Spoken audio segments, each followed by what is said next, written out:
en dat julle in daardie tyd sonder die gesalfde een, dis Yeshua, was vreemdelinge aan die nasionale lewe aan Israel en vreemdelinge aan die verbond van die belofte sonder aktiewe verwagting en sonder God in die wêreld. Wie is Israel? Dis steeds die vraag wat ons vra. Paulus het die begrip van wie is Israel goed verstaan.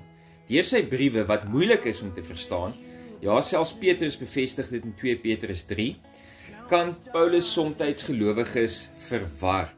Wat ons altyd voor oë moet hou is die volgende. Paulus kan nie teen die wet praat nie. Indien hy dit sou doen, sou hy 'n valse profeet gewees het volgens Deuteronomium 13. En Paulus was nie 'n valse profeet nie. Terug by Efesiërs 2 sien ons dat Paulus verduidelik dat deur die bloed van die Messias Yeshua, ek en jy toegang kry tot die verbond en al sy beloftes en dat ons dan deel het aan die nasionale lewe van Israel. Israel is die gelowiges wêreldwyd wat terugkeer tot verbond met Vader. Mag Vader jou seën.